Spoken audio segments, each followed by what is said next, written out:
The ceremonial blade stopped 3 inches from Marcus Cole's throat. He didn't flinch.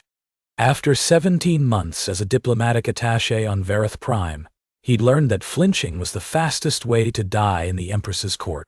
The Verathi respected stillness. They worshipped control.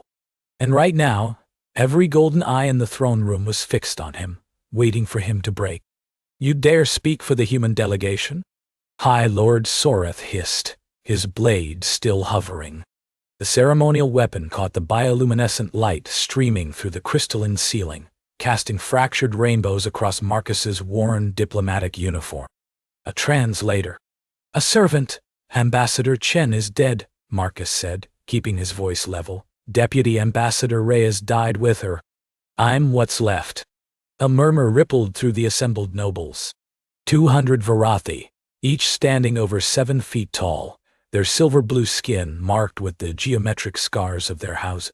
They filled the hall of eternal resonance like a forest of elegant predators, and Marcus was the only splash of brown and green among them, the only human for 12 light years.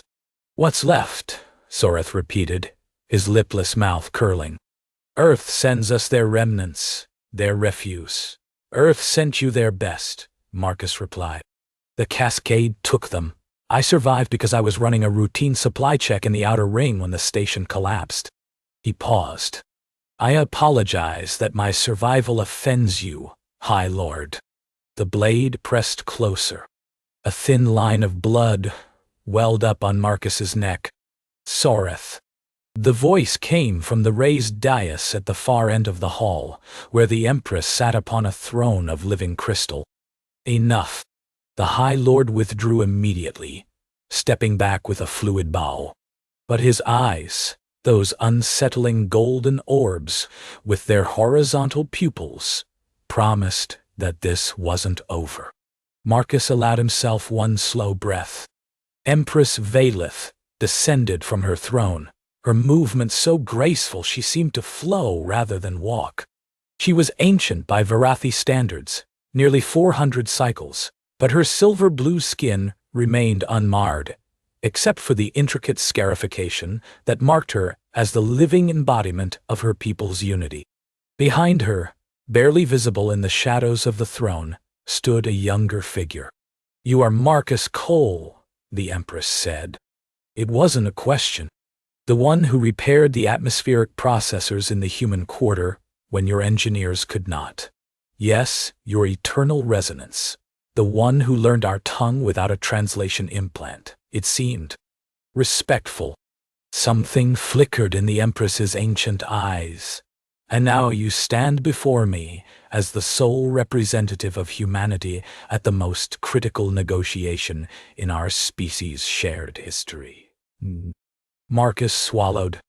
The Verath-Human Trade Compact. 18 months of work. Ambassador Chen had given everything to reach this point. Her health, her marriage, eventually her life when the cascade tore through the station. Now it all rested on the shoulders of a 34-year-old former mechanic who'd only become a translator because he had an ear for languages and couldn't afford university back on Earth. "I know I'm not what you expected," he said quietly. "I know I'm not what anyone expected. But I gave Ambassador Chen my word that I would see this through. That's all I can offer you, my word and whatever small skills I possess." High Lord Soreth laughed. It was a harsh sound, like metal scraping metal. "Skills? What skills does a human servant possess that could possibly matter to the Eternal Empire?" "He possesses the skill of presence," a new voice said. The figure behind the throne stepped forward, and Marcus's breath caught. He'd seen images of Princess Kyrath in the diplomatic briefings. Daughter of the Empress, heir to nothing. The Verathi didn't practice hereditary succession, but still one of the most politically significant figures in the Empire. The briefings had described her as potentially sympathetic to human interests and isolated within the court structure. They hadn't mentioned that she looked like she was carrying the weight of a dying star behind her eyes. Princess Kyrath was tall even by Verathi standards, her silver-blue skin several shades darker than her mother's, marked with scars that seemed somehow incomplete, unfinished. Her golden eyes swept across the assembled nobles, and Marcus watched several of them look away.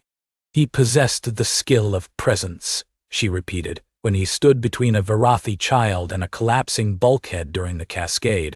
When he carried her 17 levels through failing gravity to reach the evacuation pods. Her gaze settled on Marcus. The child was of House Morath.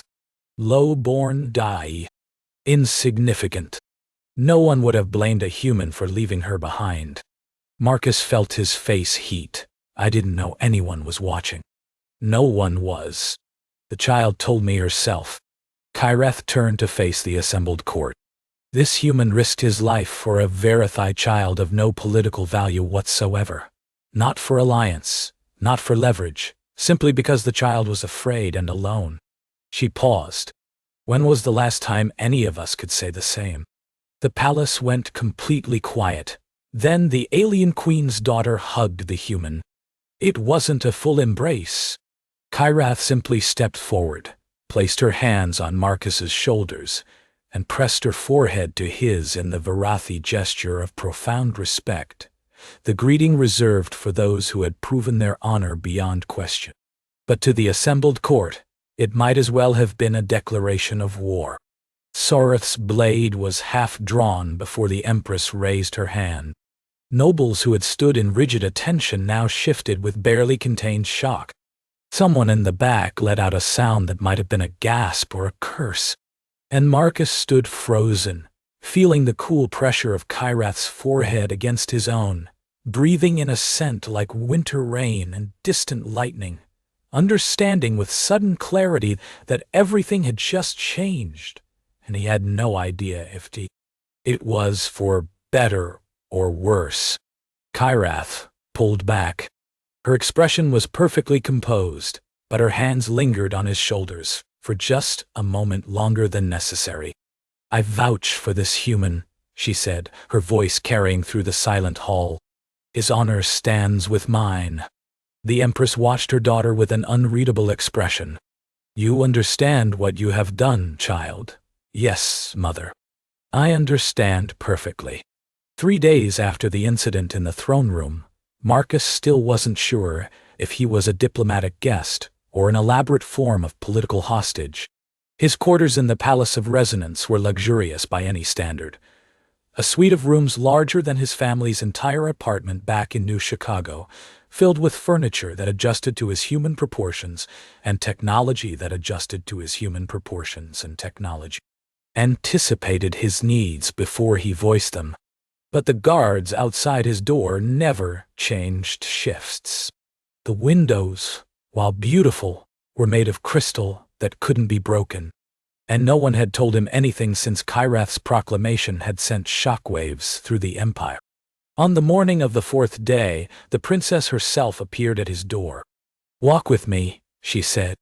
It wasn't quite an order. Almost a request, wrapped in the formal cadence of Verathi nobility. Marcus nodded and fell into step beside her. The guards moved to follow, but Kyreth dismissed them with a gesture that brooked no argument. They walked through corridors of singing crystal, past gardens where bioluminescent plants cast shifting shadows, until they reached a terrace overlooking the capital city. Verath Prime spread out below them like a fever dream, spires of organic architecture reaching toward a sky that shimmered with 3 moons, transportation pods flowing through the air like schools of luminous fish. You have questions, Kyreth said, not looking at him. Several thousand, Your Highness. But I suspect you didn't bring me here to answer them. The faintest hint of something, amusement, approval, flickered across her features. My mother believes I acted rashly. Soreth believes I acted treasonously. The neutral houses believe I've made myself a target for the isolationist faction. She turned to face him. What do you believe, Marcus Cole? It was the first time she'd used his given name. I believe, Marcus said carefully, that you saw an opportunity to shift the political landscape and took it. I believe my presence and my survival gave you leverage you didn't have before. I believe you're far more strategic than the court gives you credit for." Kyrath was silent for a long moment. "You're not wrong. But you're not entirely right either. Then help me understand." She turned back to the view, her hands gripping the terrace railing. In the shifting moonlight, Marcus could see the scars on her arms more clearly, the geometric patterns that marked Verathi rank and achievement. Hers seemed to stop abruptly, as if whoever had been marking them had been interrupted. "I was born during a time of great optimism," she said. "The Empire was expanding. New species were being contacted. My mother believed we stood on the edge of a golden age." A pause. Then came the sorrow. Marcus knew the term. A plague that had swept through 3 sectors, killing millions of Verathi before it burned itself out. The diplomatic briefings had mentioned it only briefly, marking it as a significant cultural trauma. "I was 4 cycles old when my bond sister died in my arms," Kyrath continued. Melis.T. She was 7. The healers said she simply stopped. One moment she was there, and the next, she was gone. Her voice remained steady, but something in her posture spoke of ancient grief. "After the sorrow, everything changed. My mother retreated into politics. The court became obsessed with purity and isolation. And She trailed off. "You became isolated too," Marcus said quietly. Kyrath's laugh was hollow. "I became contaminated. I was with Melis when she died. I held her. In some circles, that makes me tainted by association, marked by death in a culture that prizes control above all else. That's insane. That's tradition." She turned to look at him. "Do you know what the isolationists call me? The Hollow Princess. They say I lack proper resonance. That my emotional irregularities make me unfit for political life." Marcus thought about what he'd seen in the throne room. The way the nobles had looked away from her. The way her own mother had watched her with that unreadable expression. "They're afraid of you," he realized. "Because you actually feel things." Kyrath's eyes widened slightly. "You see a great deal for a human. I spent 17 months being invisible in your court. You learn to watch when no one's watching back." He stepped closer to her, not quite close enough to touch. "The child I saved, she was crying when I found her. Really crying, not the controlled grief your people consider appropriate. The nobles I passed on the way to the evacuation pods, they looked at her like she was diseased. Like showing fear was somehow worse than dying. Emotional expression is complicated among my people. The resonance demands harmony. Discord is seen as weakness. And you've been discordant your whole life." Kyrath was silent for so long that Marcus thought he'd overstepped. Then, very quietly, she said, "Melis used to say I felt too much. She said it like it was a gift, not a curse. Maybe she was right. She was 7. She didn't know anything. Sometimes children see things more clearly than anyone else." Kyrath looked at him then, really looked at him, and Marcus felt something shift in the air between them. Not attraction, exactly. Recognition. The acknowledgement of shared wounds that might never fully heal. "Why did you save her?" Kyrath asked. "The Morath child. Truly." Marcus considered the question. He could give her the diplomatic answer, the one about building bridges between species and demonstrating human values. But she deserved better than that. "Because she reminded me of my daughter," he said. Kyrath blinked. "You have a child?" "Had." The words still cut like broken glass. Elena.D. She was 6 when the new Chicago plague hit. I was working double shifts at the atmospheric plant, trying to save for her medical treatments. By the time I got home, he stopped, breathed, continued. She died alone because I was trying to save her. That's the joke the universe played on me. He'd never told anyone on Verath Prime. Never told most people on Earth, for that matter.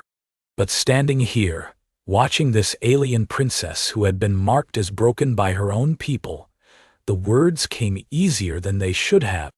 "I'm sorry," Kyrath said. And somehow, despite the vast gulf between their species, Marcus believed her. "I see Elena in every scared kid I meet," he admitted. "The Morith child, the orphans in the human quarter, the frightened faces during the Cascade evacuation. I can't save Elena, but maybe I can save someone else's daughter. Maybe that counts for something." Kyrath reached out and touched his hand. Just briefly, her fingers cool against his skin, the contact lasting no more than a heartbeat.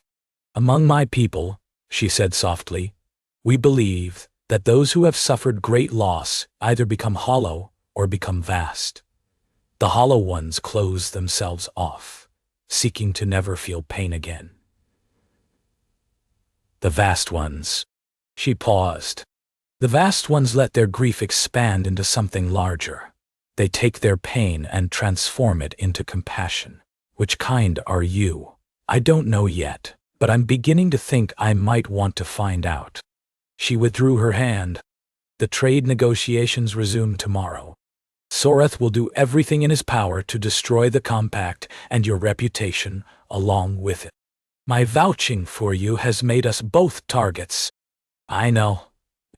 And yet you're not afraid." Marcus thought about it. "I'm terrified," he said honestly, "but I made a promise to Ambassador Chen, and I learned a long time ago that keeping your word matters more than keeping yourself safe." Kyrath studied him with those golden eyes. "You really are nothing like what we expected. Is that good or bad? I don't know yet," she said again.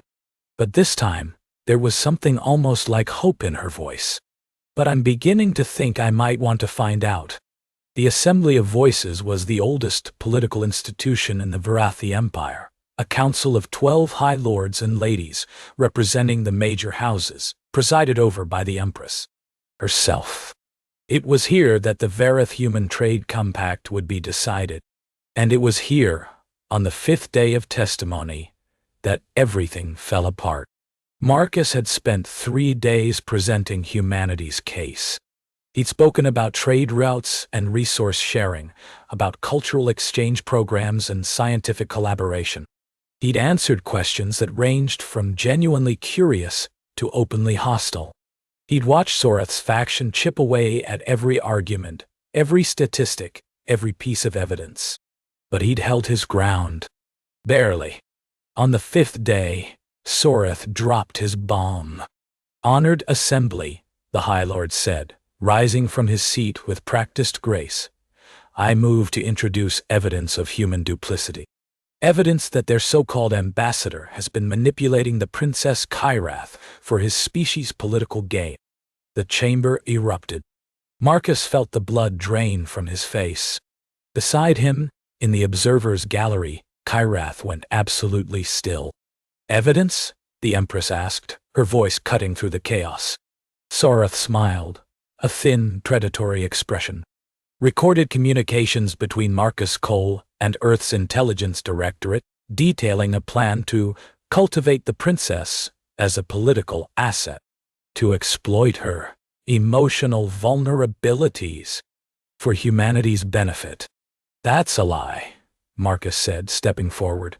"I've never had any contact with Earth's Intelligence Directorate. I'm a translator, not a spy." "The records are quite clear," Sorath replied. "Perhaps you were unaware of how your superiors intended to use the relationship you were building. Perhaps not. Either way, the result is the same. Humanity has been attempting to subvert a member of the imperial family. Show me these records. They will be presented to the Assembly in closed session after you have been removed from these proceedings." Marcus turned to the Empress. "Your eternal resonance, I swear on my daughter's memory that these accusations are false. I have never sought to manipulate anyone. My only goal has been to fulfill Ambassador Chen's mission and establish honest relations between our peoples." The Empress's expression was stone. "The Assembly will review the evidence in camera."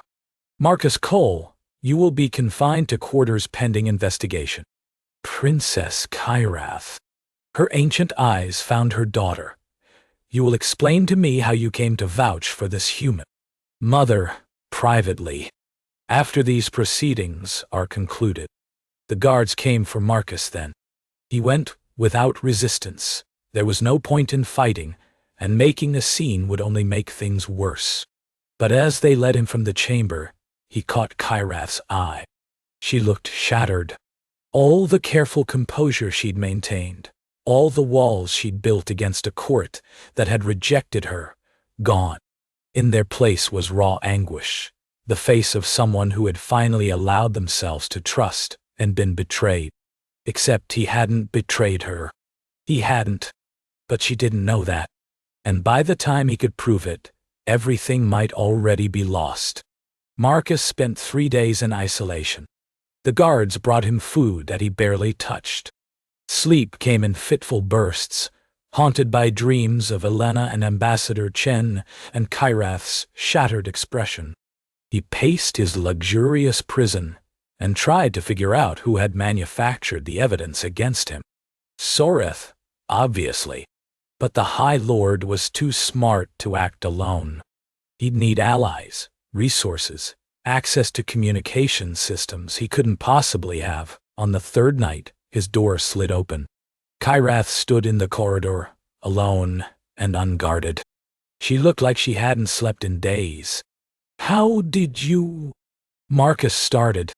"My mother's spymaster owed me a favor. We have perhaps 10 minutes before the guards notice I've disabled the surveillance." She stepped inside, and the door closed behind her. "I need to know the truth, Marcus. I need to hear it from you. The evidence is fabricated. All of it. I've never had any contact with intelligence services, and I would never—" He stopped, took a breath. "Kyrath, I would never use you. What happened between us, the conversations we had, that was real. That was me. I want to believe you. But you don't. I don't know what I believe anymore." Her voice cracked slightly. "My whole life I've been told I was broken, that my emotions made me weak, made me vulnerable, made me a liability. I accepted it because everyone agreed, and how could everyone be wrong?" She moved closer to him, and in the dim light of his quarters he could see tears gathering in her golden eyes. "And then you came along, and you looked at me like I was whole, like my feeling things wasn't a flaw but a gift. Do you have any idea what that meant to me, Kyrath? If it was real, then perhaps I'm not broken after all. But if it was manipulation—" She shook her head. "Then they were right about me. All of them. And I should have known better than to hope." Marcus reached out and took her hands in his. Her skin was cool, her fingers trembling slightly against his palms. "Listen to me," he said. "I'm a 34-year-old former mechanic from New Chicago. I lost my daughter, my marriage, and any ambition I ever had before I was 30. I took this posting because it was as far from Earth as I could get, and I stayed because Ambassador Chen needed someone who could actually communicate with your people. That's it. That's the whole story. I'm not clever enough to be a spy, and I'm definitely not cold enough to pretend to care about someone for political gain. Then how do you explain the evidence? I can't. Not yet.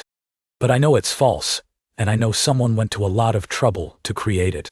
Which means someone is very afraid of what the trade compact would mean, and what we have would mean for the isolationist agenda." Kyrath searched his face. He let her look, let her see whatever she needed to see. "The execution is scheduled for tomorrow," she said finally. Marcus's blood went cold. "Execution? Soreth convinced the Assembly that you represent a clear threat to Imperial security. My mother." A tear slipped down her cheek. "My mother didn't disagree, and you came to warn me? I came to help you escape." She pulled her hands from his and produced a small device from her robes. "This will disable the locks on the tertiary passages. There's a supply ship leaving for the outer colonies in 4 hours. I've arranged passage. You can disappear, find your way back to human space eventually. No, don't. Kyrath stared at him. What? I'm not running. Marcus pushed the device back toward her. If I run, I prove their accusations. I prove that humans can't be trusted. I destroy everything Ambassador Chen worked for, everything you risked when you vouched for me. If you stay, you die. Then I die with my integrity intact. He tried to smile, but it felt brittle on his face. I told you, keeping your word matters more than keeping yourself safe. I made a promise to Ambassador Chen. I made a promise to you, even if I never said the words out loud. I won't break those promises just to save my own life. That's the stupidest thing I've ever heard. Yeah, well. He shrugged. I'm human.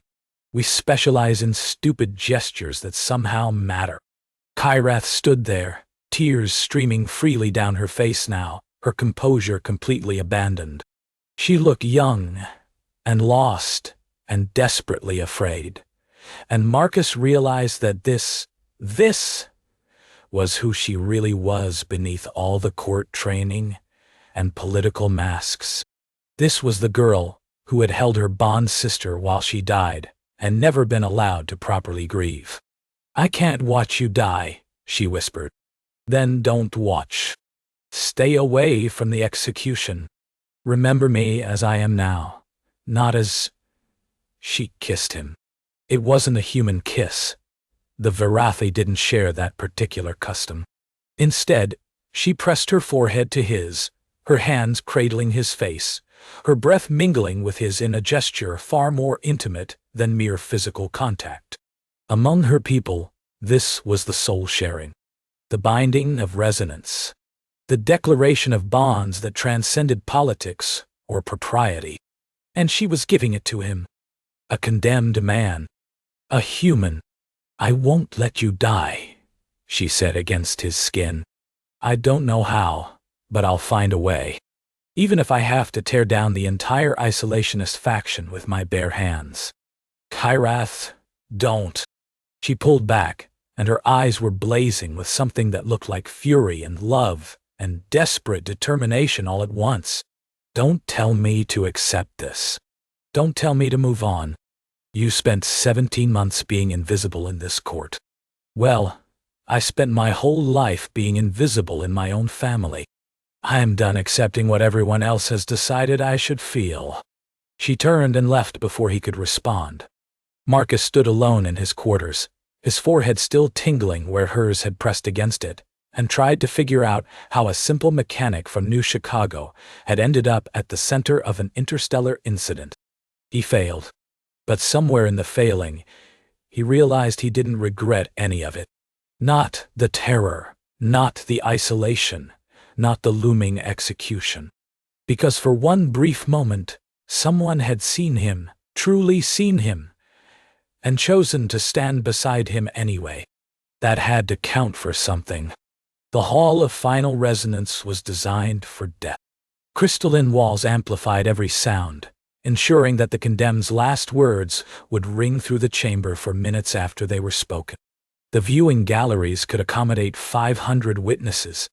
The execution platform itself was a masterwork of organic technology, clean, efficient, almost beautiful. Marcus stood on that platform, his wrists bound, watching the galleries fill with Verathi nobles who had come to see humanity's representative die.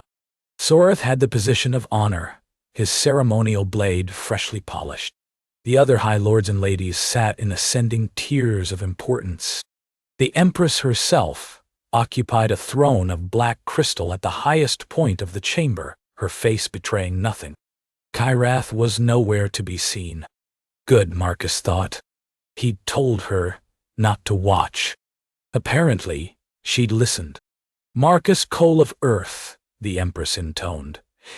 You have been found guilty of espionage, manipulation of a royal personage, and crimes against the harmony of the Empire. The sentence is death by dissolution. Have you any final words? Marcus looked out at the sea of golden eyes. 200 Verathi who had decided he was dangerous. 200 Verathi who had never bothered to learn his name until he became useful as a political weapon. "I have words," he said, his voice steady despite the fear thrumming through his veins. "But they're not for you." Murmurs rippled through the crowd. "They're for the people who aren't here. The merchants in the outer markets who traded with human ships and found them honest. The scientists who collaborated with our researchers and discovered things neither species could have found alone. The children who grew up hearing stories about the strange soft creatures from beyond the stars, and wondering if maybe, just maybe, there was more to the universe than what they'd been taught." He took a breath. "Humanity isn't perfect.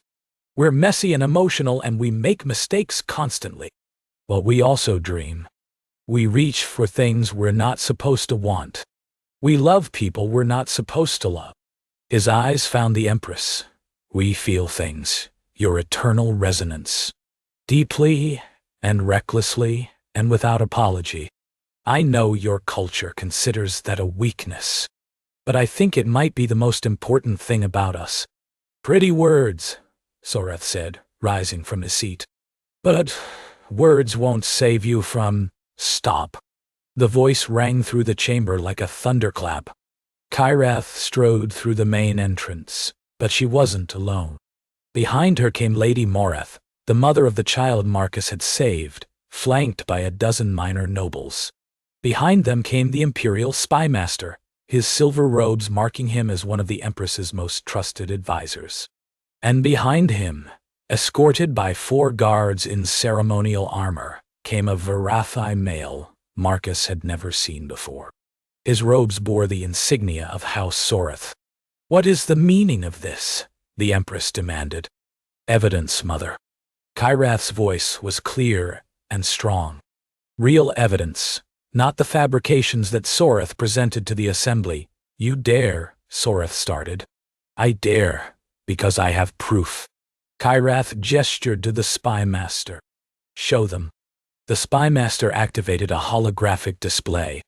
Documents appeared in the air, communications, financial records, technical specifications.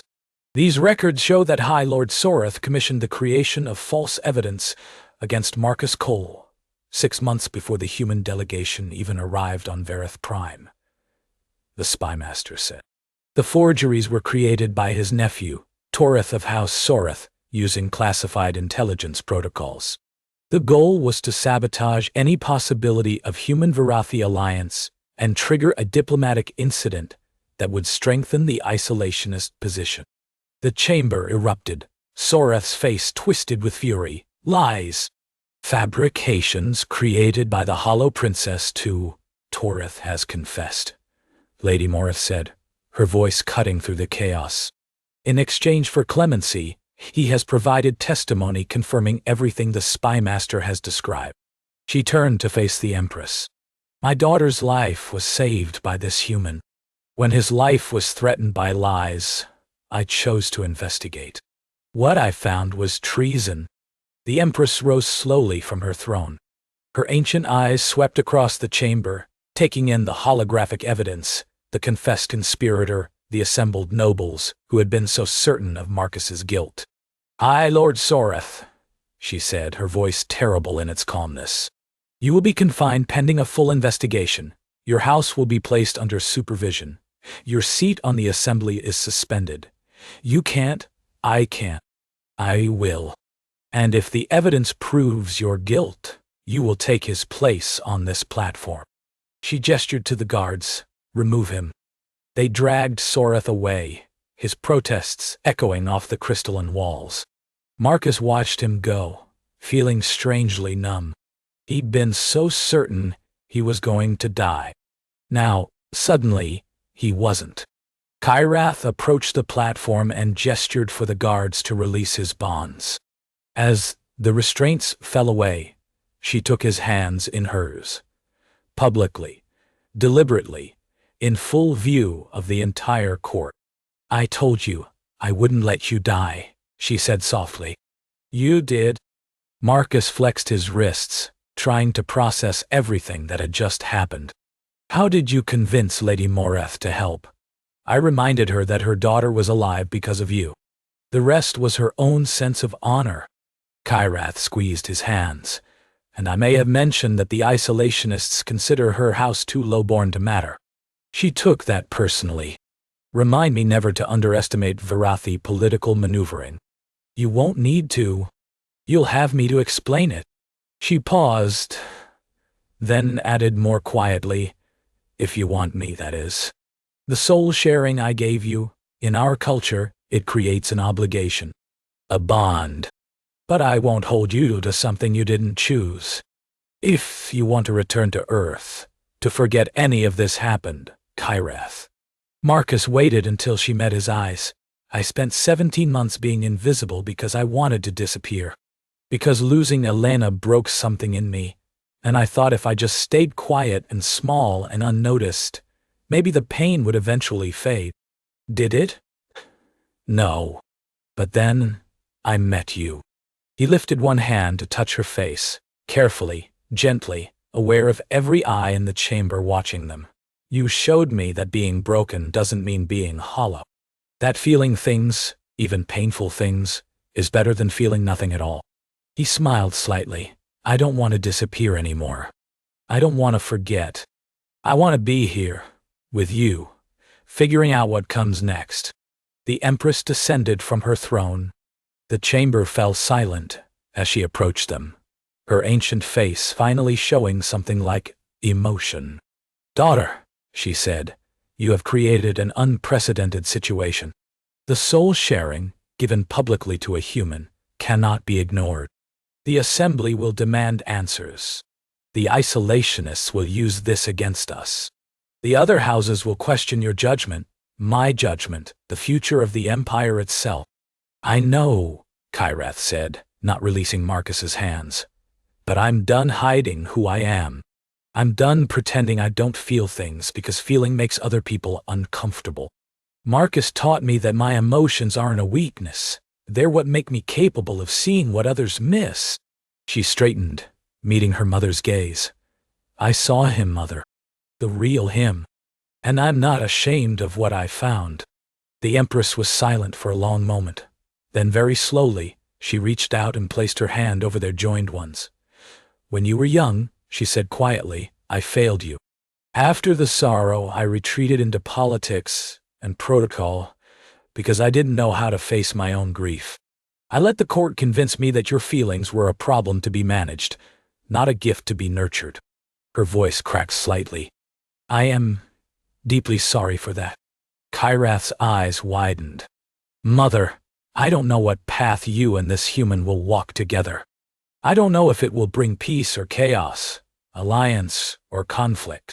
The Empress looked at Marcus, and for the first time, he saw something like approval in her gaze. But I know that you, Marcus Cole, have shown more honor in your brief time among us than many who were born to it. You kept your word when breaking it would have saved your life. You loved my daughter when doing so made you a target. I'm not sure I deserve. You don't get to decide that, the Empress interrupted. I do.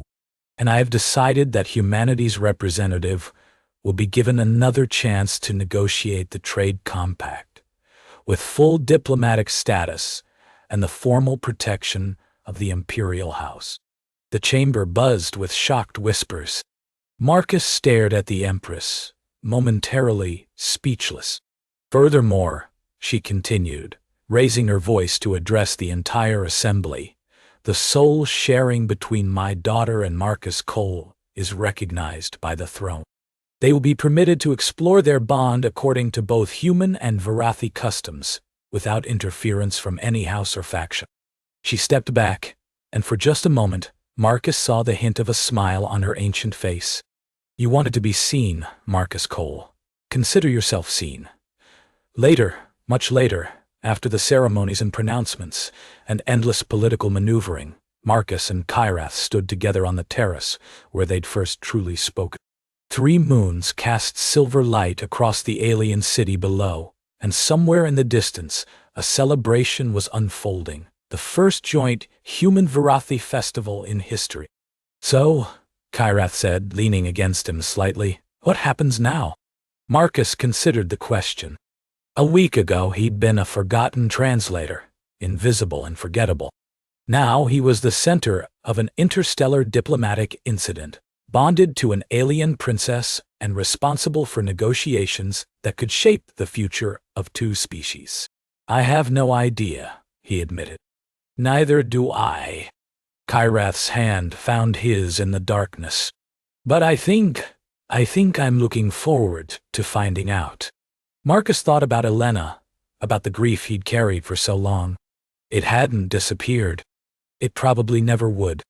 But somewhere along the way, it had transformed into something else. A capacity for connection, for compassion, for the kind of love that emerged from surviving the worst and choosing to stay open anyway. He'd come to Verath Prime to disappear. Instead, he'd been seen. Maybe that was enough. Maybe that was everything. You know, he said, back on Earth, we have this saying. The best things in life are the ones you never saw coming. Kyrath pressed her forehead to his. That gesture of profound intimacy, of souls touching across the void between stars. I think, she said softly, your species may be wiser than anyone gives you credit for. Above them, the three moons continued their endless dance. Below them, two civilizations began the slow, difficult, beautiful process of learning to understand each other. And between them, in the space where grief became love and isolation became connection, two people who had been told they were broken discovered that together they might just be whole. The end.